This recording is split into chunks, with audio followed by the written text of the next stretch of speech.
Good afternoon. Let me start by saying that I had a call last night with Chancellor Scholz to share with him the sadness we all feel with the terrible attack happening in Munich yesterday. 36 people wounded, some of them seriously wounded. So our thoughts are with them, with their family, with their friends.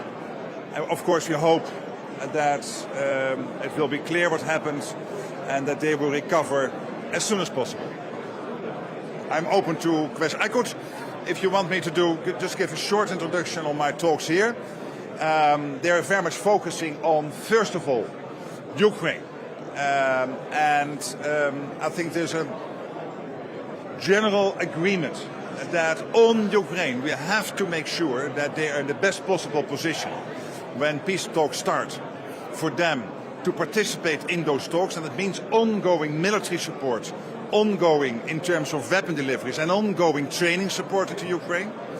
But also there is large-scale agreement that whenever a deal is done, that deal is durable, is lasting, that Putin will never again try to catch a square mile of Ukraine. And that means for the European NATO allies that I know they are thinking about is what they can do now to make sure that the training and the military support is continuing, but also post a deal, what the Europeans can do together with others to make sure that that deal is indeed sustained. Second big issue, of course, is industry production. We need to produce much more all over NATO, from the US up to and including the whole of NATO here in the European side of NATO, and of course in Canada. And the third is spending. We have to spend more. The European part of NATO has to spend more. We do not spend enough. We have to bring it up to, as I said before, probably north of 3%. I cannot commit to a number now, but we will do it based on facts and figures, based on the capability targeting process. But it is absolutely clear, if we stick with the current numbers, we will not get there. We will not be safe in 4 or 5 years. So we not only have to do this because it is fair towards the Americans, who want us to do more, to take a bigger share of the burden, but also because we have to make sure that we can protect ourselves collectively. So thank you. General, James Bays from Al Jazeera. Only 8 months ago, you had a summit in Washington, D.C. All 32 allies agreed, and I know you know these words, but I'll read them to you. We will continue to support Ukraine on its irreversible path to full Euro-Atlantic integration, including NATO membership. Does NATO still stand by those words? Where in those lines it says that it should be part of a peace deal now? Where did you see that? I'm asking you whether NATO stands by that word. That's a conclusion by 32 leaders, but what we are talking about here is the debate, what is the best possible way to make sure that a peace deal is lasting, that a peace deal is enduring. And there are many ways to do that. But it has never been said before, and not even in that Washington summit statement, that when a peace deal would be done on Ukraine, that in that peace deal it should be NATO full stop. That's not the case. Do you agree with that commitment that one day there will be full... I was not in that summit. It was a summit by the 32 leaders. And clearly that is an outcome of that summit. But again, this is not about the peace deal. And I know that many think that part of a peace deal should be NATO. But it has never been promised to Ukraine that it will be part of the outcome. And I think we should take this step by step. Get them in a position of strength, making sure that whenever a deal is done, that that deal will be such that Putin will not try again. From Foreign Policy magazine. How real are the concerns from Europe about being left out of negotiations for a peace deal, like in your discussions? Can I be very honest about my European friends? I really believe what Europeans have to do now is to come up with the concrete plans. One, to get more military aid into Ukraine. Secondly, to get more training into Ukraine. I know that many initiatives are being thought through, are really already brought on board. But also to think through that whenever a peace deal is done, how European countries, probably together with others, but how the European countries can help there. So create the facts on the ground, create the facts in terms of the plans you are making, and that is the best way to get your part at a table. So I would say do this, that's positive, much better than to think, okay, where are we? Is 5% a realistic goal for NATO allies to meet on defense spending, or do you just see that as a Trump negotiating position?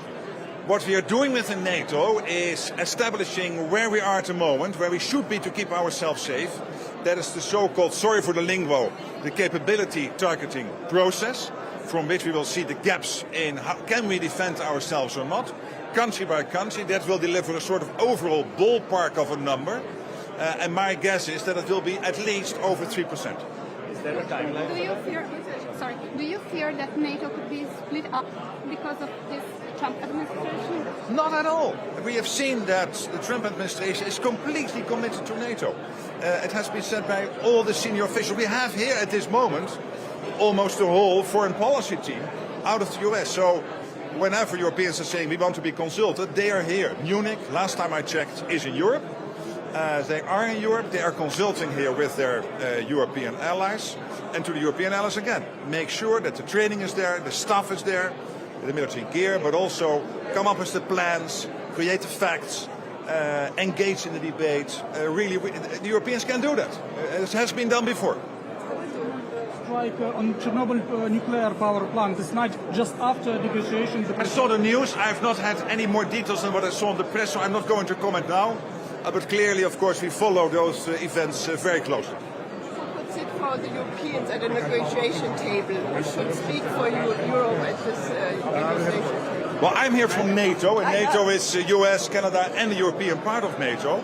But again, I'm absolutely convinced Europe is able to create the facts in terms of what Europe is doing already, the training, the delivery of military equipment, etc. But at the same time, now that the talks could start sooner than later on peace in Ukraine, make sure as Europeans that it's clear what the European side could offer in terms of making sure that a peace deal is lasting. And then you create the facts, and by creating the facts, you will be part of the conversation, no doubt. So on NATO, the 3% plus or even the 5% target, is there any sort of ballpark timeline that you have in mind to meet those targets in terms of what's Two things. realistic? Obviously, towards the Hague summit in June, it would be very good to get to conclusions on this, because the whole internal process on the capability targets process will be done by then. And obviously, when you commit to a new number, you have to have a timeline. We cannot have a repeat of 2014, where we said 2%, and then nothing happened till Trump became president, and then all of a sudden we saw Europeans and Canadians spending more. So we really have now to commit to a strong timetable. Thank you so much. We'll see each other. History made this weekend. Again? History made this weekend regarding Ukraine. What do you say? This is a good weekend, because we have the whole of the US foreign policy team here engaging with the Europeans, and that's good. And to the Europeans, I would say continue the training in Ukraine, continue delivering military stuff, but also start the process of thinking what the role of European nations could be in Ukraine post the peace deal. Thank you.